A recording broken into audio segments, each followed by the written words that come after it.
think if your surname was Beckham that brand protection would be straightforward, but even the Beckham family has found itself in trademark disputes. And if this can happen to one of the most commercially sophisticated families in the world, it can absolutely happen to founders scaling quickly, especially across the UK, the US and the EU. In this video, I'm going to break down exactly what's really going on in high-profile trademark disputes like this, why founders often get brand protection wrong, and what you should be doing now to avoid painful and expensive problems later. So what's actually going on? When stories like this hit the press, they often get simplified into family disputes or celebrity drama. But strip away the headlines, and these cases usually come down to three legal questions. Number one, who owns the trademark?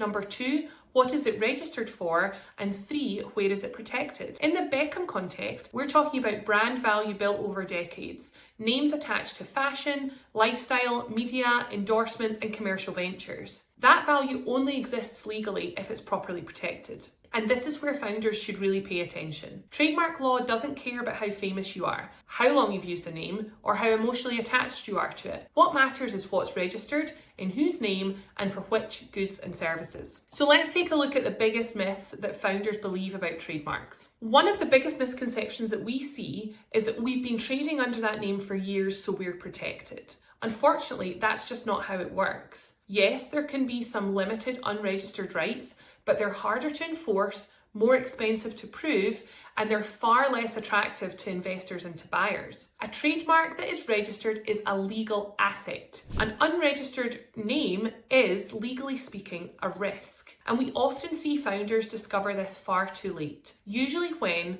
they're expanding internationally, a competitor pops up with a similar name, or they're in due diligence for investment or a sale. So where do founders go wrong in practice? Let's talk about the most common issues we see in real businesses, not celebrities. Mistake one, the trademark is in the wrong name. It's surprisingly common for trademarks to not be registered in the right name and actually to be registered personally by a founder or in an old company that no longer trades. That becomes a serious issue during investment or an exit because buyers want the IP owned cleanly by the operating company. Mistake two, the wrong classes. We've seen this a lot. Founders often register a trademark by themselves to do it on the cheap, covering what they do today, not what they'll do in 2 or 3 years' time. And even the registration today isn't always accurate. Then they expand, they're suddenly operating outside of their protection, no one has reviewed it from a legal perspective, and it's a significant risk. Mistake number three, registering in the wrong countries. UK protection does not automatically cover the EU or the US. If you're trading online, marketing internationally,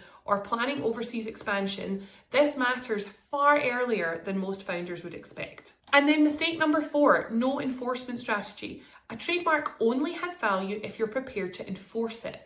If you let infringement slide, you weaken your position over time. So why does this matter so much for investments and for exits? When investors or buyers carry out due diligence, IP will always be a key focus. That's what they're buying. They will ask who owns the brand, is it registered, is it registrable, is it being challenged, and does it cover the jurisdictions we care about? If there's uncertainty, one of three things will happen. Either the price will be reduced, money will be held back, or the deal becomes much harder or collapses entirely. This is why disputes like the Beckham dispute resonates so strongly with us as lawyers. The stakes are simply higher, but the principles are exactly the same. So what should founders do right now? If you're watching this as a founder, here are the practical steps that we would recommend. Firstly, audit what you actually own. Check your registrations, your ownership, and scope. Secondly, align your IP with your growth plans. Think UK, EU, and US, not just where you are today. Number three, fix ownership issues early. It's far easier before investment or sale discussions actually begin. And number four, treat your brand like a balance sheet asset because it is. That is exactly how investors see it, and it really does add value to your business if it's done properly. High-profile trademark disputes like the one involving David Beckham and his family make headlines, but the underlying issues are incredibly common in founder-led businesses. The difference is that most founders don't find out there's a problem until it's costing them time, leverage, or money. If you're growing a brand and you want to make sure it's properly protected in the UK and internationally, Give us a call or drop us an email today at info@jamesonlaw.legal to discuss it properly. And if you found this video helpful, please like, subscribe and share, and we'll create more like this that will really help you in your founder growth journey.